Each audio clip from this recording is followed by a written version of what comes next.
The story takes place in a world where a volcano erupted in the distance, sending fire and smoke into the sky. The ground shook, and the forest trembled. From within the trees a large dinosaur slowly turned its head. Drool dripped from its mouth as it sensed something approaching. Not far away, 3 explorers moved carefully through the forest. They held their weapons tightly and stepped forward with caution. The sound of the creature's movements made them stop and look around. Then a shadow fell over them. A huge, terrifying beast stood behind one of the men. Its eyes glowed red, and its sharp teeth formed a twisted smile. The man turned slowly, sweat running down his face, realizing that the creature was right behind him.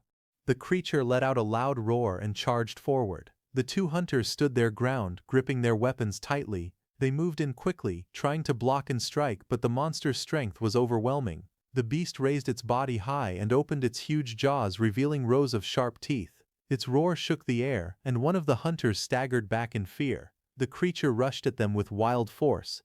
At that moment, the young man with dark hair stepped forward. His expression became calm, and his eyes sharpened. A blue light gathered around his head, glowing like a rising star. Blue energy wrapped around the young man's body as he dashed forward. His movement was fast like a streak of light. With one clean strike, his blade cut through the monster's flesh. Blood splashed across the ground. The beast roared in pain and swung its claw, but the young man had already moved again. He jumped to the side, landed, and took his stance. The creature tried to attack once more, but its body was already crumbling. Large wounds appeared across its chest and neck, and its strength faded. With one final swing, the young man ended it. The monster collapsed, shaking the ground as it fell. Blood spread across the grass, and the forest grew silent. The young man stood in the middle of the battlefield, holding his sword. A red aura rose behind him, making his figure look powerful and unshaken.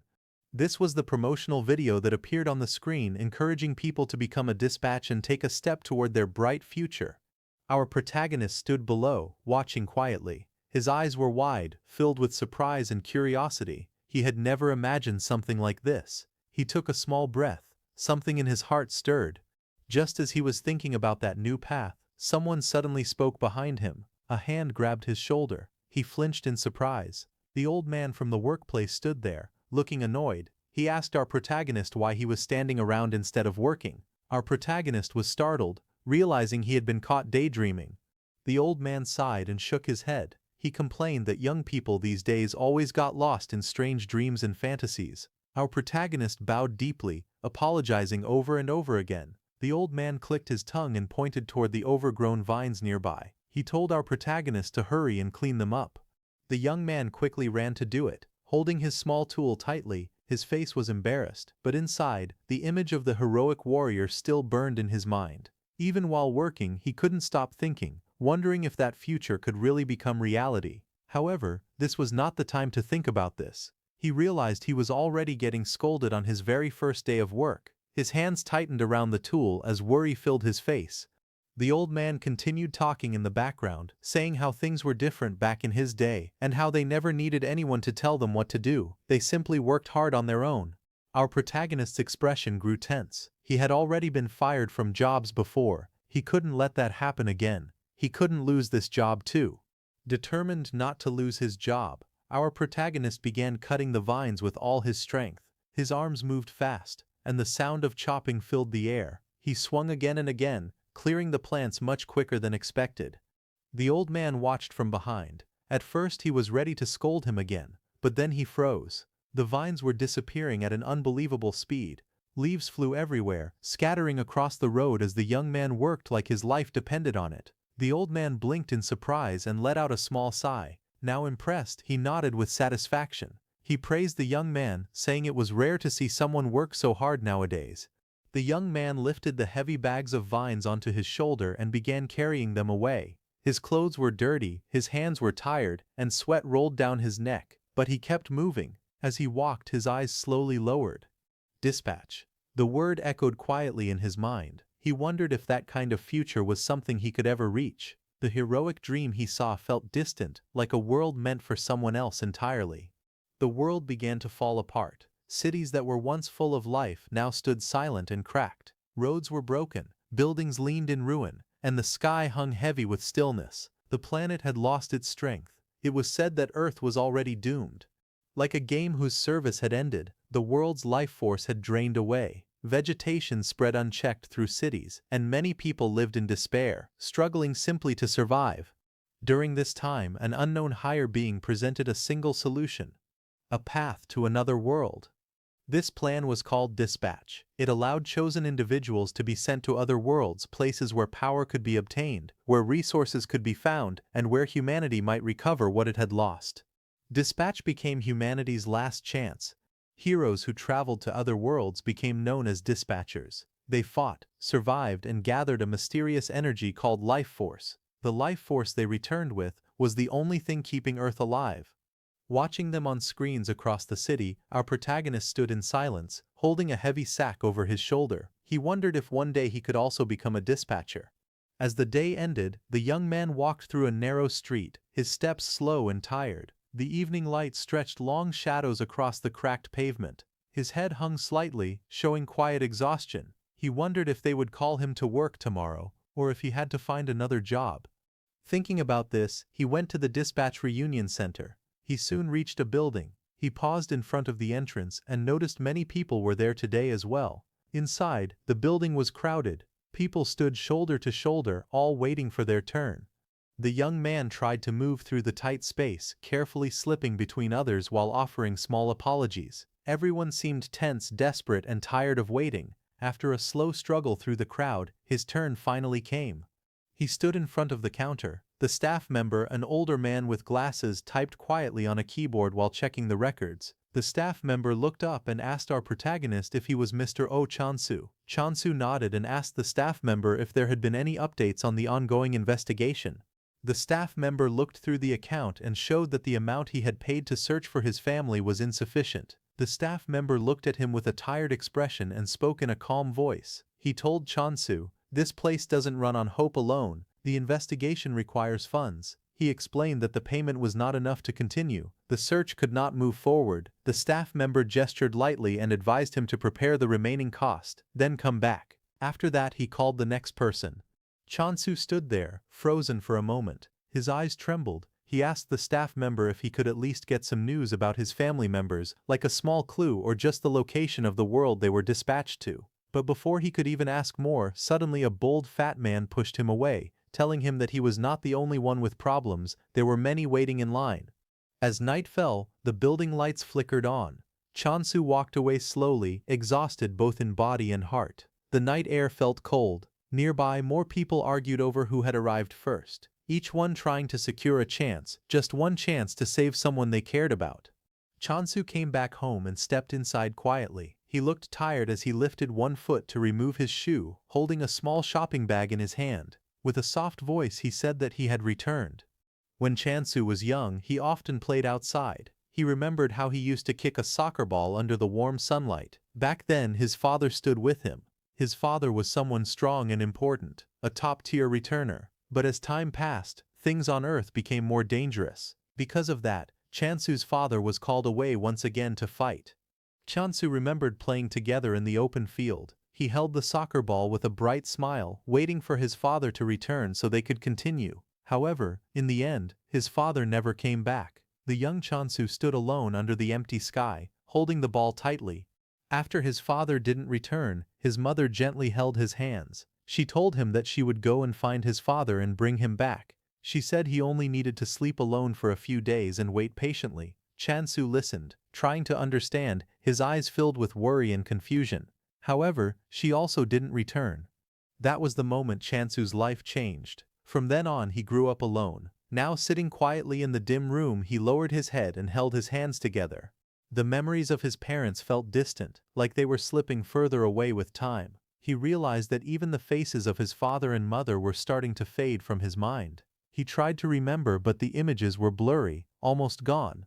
Just then, a bright light burst through the window. Chansu lifted his head in shock, his eyes wide. He hurried to the window, confused by what was happening outside. The sky glowed with blinding light, and loud rumbling sounds shook the air. Chansu leaned out to see better, his heart racing.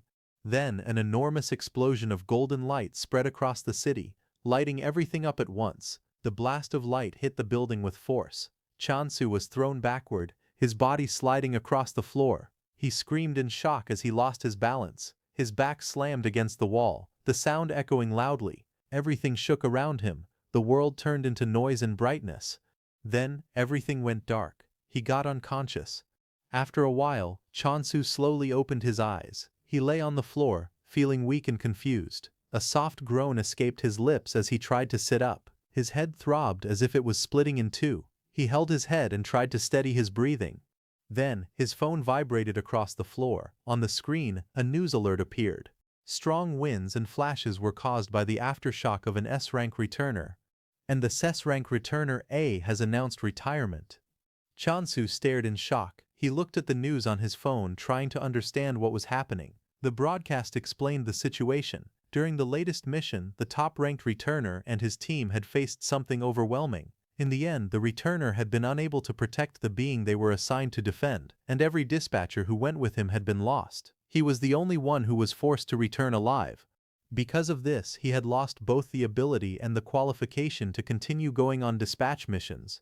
On the screen, the injured S-rank returner stood before reporters, his arm in a sling, his expression heavy with guilt and exhaustion. Cameras flashed around him as he announced his decision. After everything that had happened, he had chosen to retire. He asked the world to understand.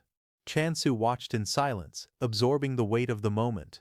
The message continued to play on Chansu's screen. The voice of the retired returner sounded weak yet sincere. He was asking the world for one last request. He begged everyone to protect Earth and to never lose courage. Chansu's hands tightened around his phone. The screen reflected in his eyes, filled with worry and disbelief. The news continued to show headlines. Returners disappearing. Dispatchers gone. Global population falling below 500 million. Experts fear that new returners may no longer appear. The world was changing. Just then, a small sound echoed from outside, a light tap, like someone knocking on his door. Chansu lifted his head slightly, surprised, wondering at such a late hour, who would come to see him. Chansu slowly stood up and walked toward the dark hallway. The room was quiet, the floor cool beneath his feet. He looked confused, unsure of what he had just heard. There was no reason for anyone to visit him. He had no friends, no family, no one who would come to see him at this hour. But as he opened the door, a small rabbit greeted him. The rabbit politely asked if Mr. Chansu was there. However, Chansu didn't hear the white rabbit's voice, and when he looked outside the door, he saw that there was no one. He blinked, wondering if it was some kind of joke or hallucination. But the rabbit looked at him again and told him to look down. The moment Chansu responded, the rabbit suddenly rushed toward him with surprising speed. Startled, Chansu stumbled backward and fell to the floor. The rabbit didn't seem bothered at all. It simply looked down at him, still holding the tablet, and asked again, very confidently, if he was Mr. Chansu.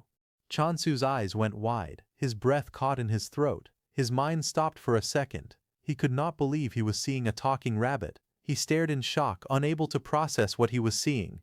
The rabbit raised its voice gently, trying to calm him down. It said that it had come with good news, important news.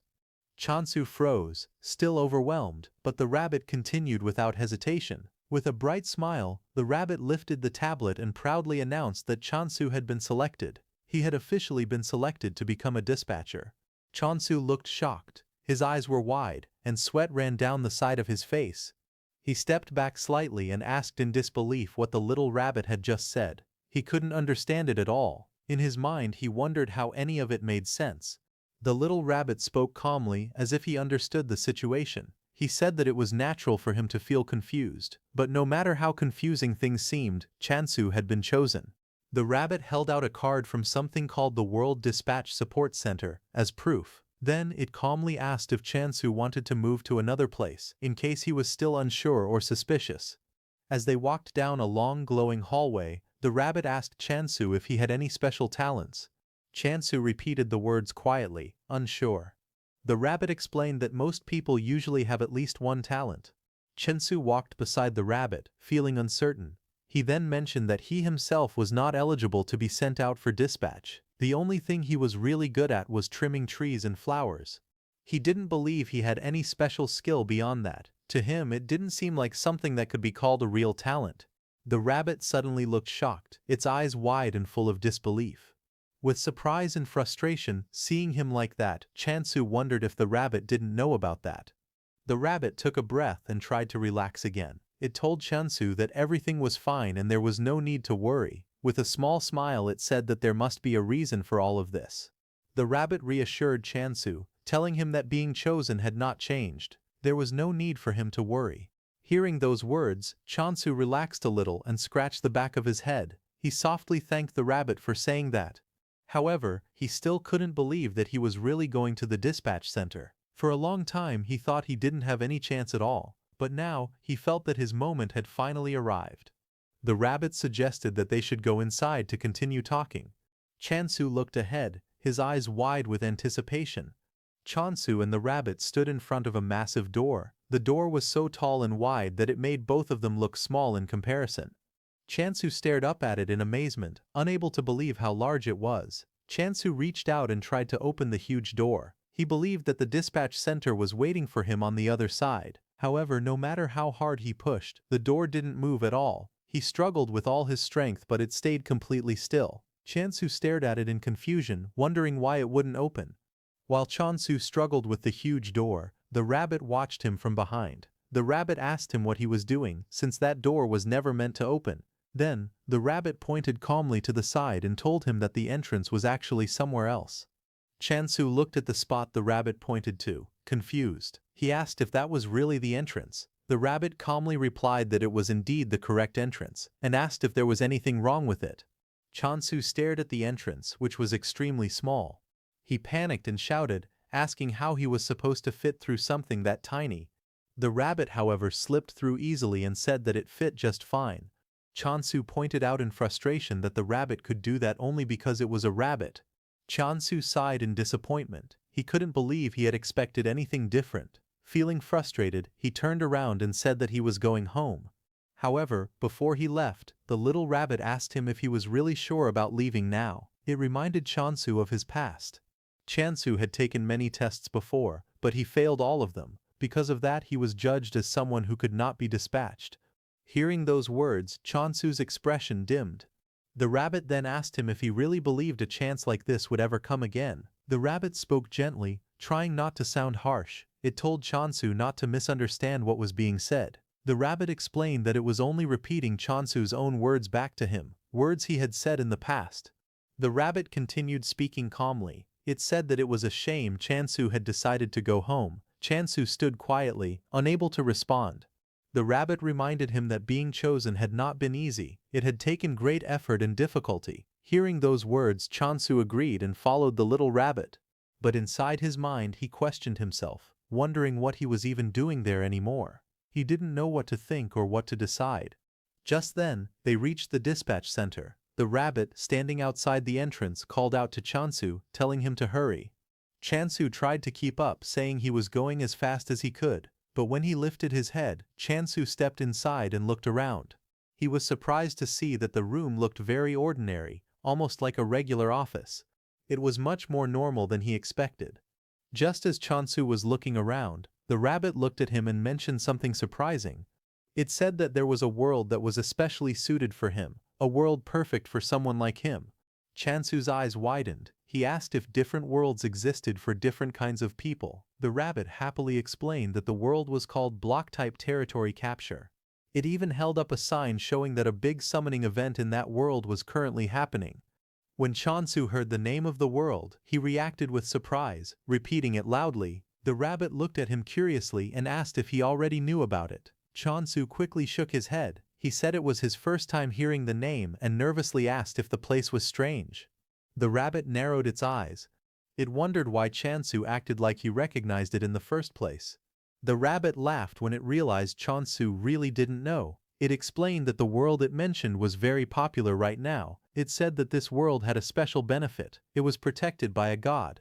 Chansu listened quietly, taking in the information. Just then, the mention of a god made him remember something. He recalled seeing news about an S-rank returner who returned from another world and also served a god. He grew a bit uneasy.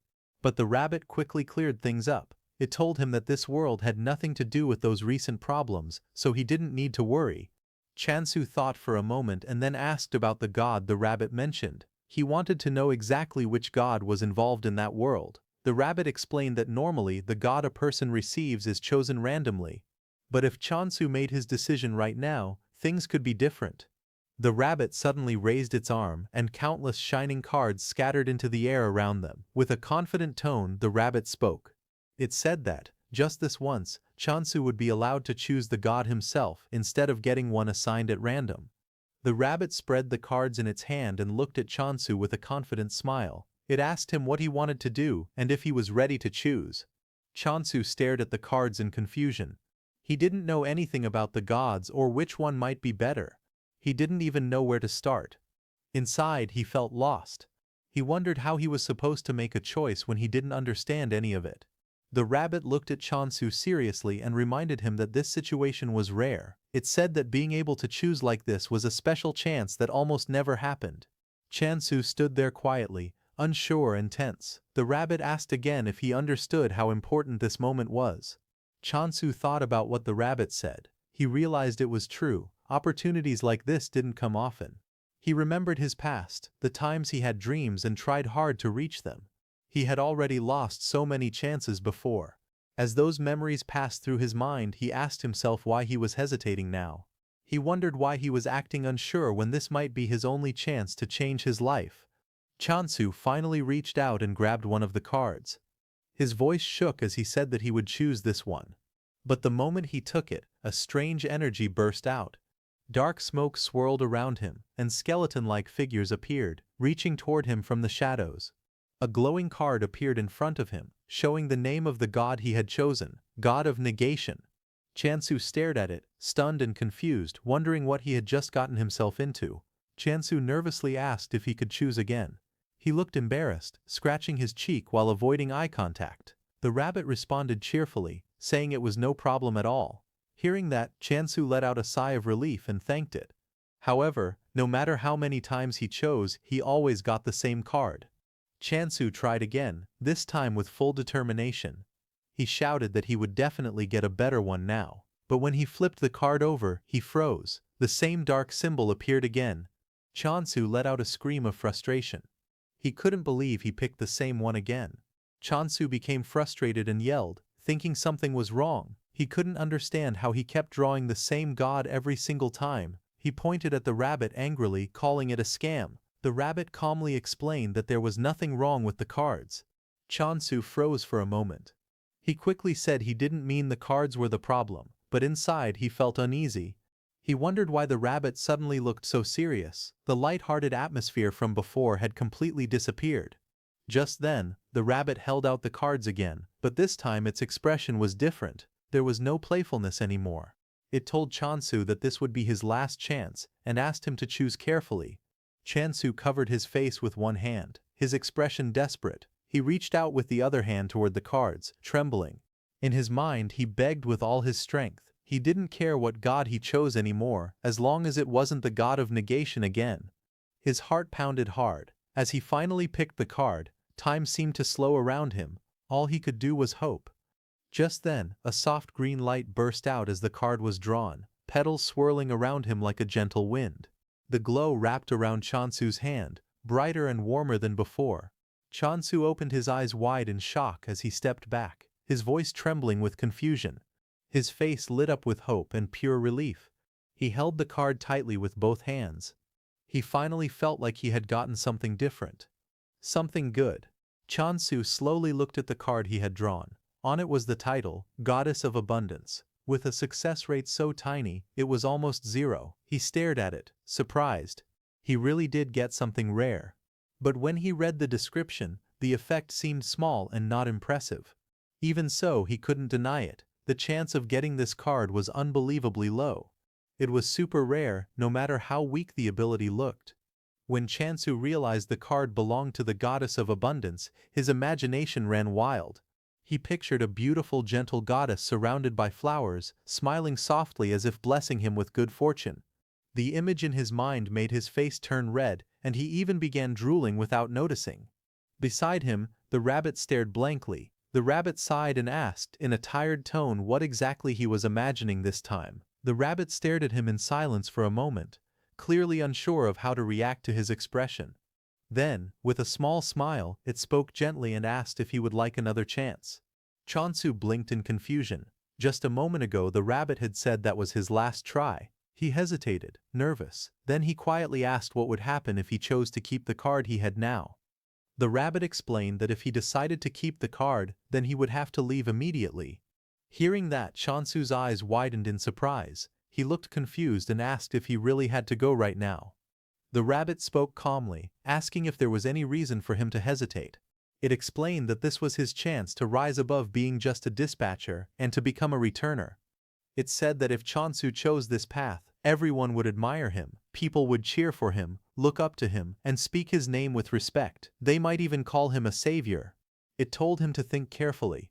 If he chose this path, his life would change completely. A future unlike anything he had ever known would open up before him. Chansu lowered his head, deep in thought. He knew the rabbit's words were true. If he continued living like this, nothing would change.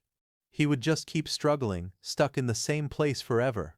Memories of his tiring life flashed in his mind, the endless work, the exhaustion, the feeling of going nowhere. He realized that he had to choose. If he wanted something different, he had to move forward. He had to make a decision. Just then, a bright message appeared before him, filled with glowing green light. It announced his choice. He would now serve the god of abundance. At the same moment, another message followed, saying that the form of his chosen god would be revealed. Soft petals floated through the air. Flowers bloomed all around him. A gentle light spread across the space. Then, from within that light, a beautiful figure slowly appeared. The goddess of abundance, graceful and serene, stepped forward, surrounded by the scent of blooming flowers. Chansu looked up in surprise, his eyes wide. The beautiful goddess stood before him, her presence calm and elegant. Her words seemed to echo gently in the air. Chansu stared in shock, struggling to understand what he had just seen. His voice trembled as he wondered if the figure from before was truly the goddess of abundance. After a moment, his expression changed. Hope filled his eyes, and a determined smile formed on his face. With the goddess supporting him, he felt like he could overcome anything. Chansu clenched his fist with excitement, filled with new confidence. He asked the rabbit guide where he needed to go next. The rabbit smiled warmly, pleased with his choice. Just then, a swirling purple portal opened in front of them, glowing with intense light. The rabbit guide calmly asked if they should begin the journey. Chansu panicked as the portal pulled him forward. He flailed his arms, trying to stop himself from falling in. The rabbit looked up at him, unfazed, and asked if something was wrong. Chansu stared nervously at the swirling portal. He pointed at it with an uneasy smile, unsure if they were really supposed to enter. To him, the portal seemed almost angry, as if it had a mood of its own. The rabbit, however, remained calm. It asked how something like that could even have emotions in the first place. The rabbit smiled gently and told him to look closely, saying the portal was beautiful. But Chansu was terrified. To him, the swirling vortex looked like a dangerous black hole, something no normal person would ever want to go near. Even though the portal looked dangerous and terrifying, Chansu stood firm. His hands were shaking, but he stepped forward with determination. He told himself that he would not run away anymore. He wanted to prove that he could do it, no matter how scary the path ahead seemed. With that resolve, he faced the portal head-on. Just as he was thinking, the little rabbit kicked him and sent him into the portal. He screamed as his body was dragged and spun into the swirling light. Chansu yelled in shock and anger, calling the rabbit names while flailing in the air, but the rabbit only watched calmly from behind, smiling quietly. Before Chansu disappeared into the portal, the rabbit said it would be waiting to see what he would become. After Chansu disappeared into the portal, a quiet voice echoed in the darkness, asking why the rabbit had done that. The rabbit lowered its head slightly and answered that the reason was already known. Direct intervention was forbidden.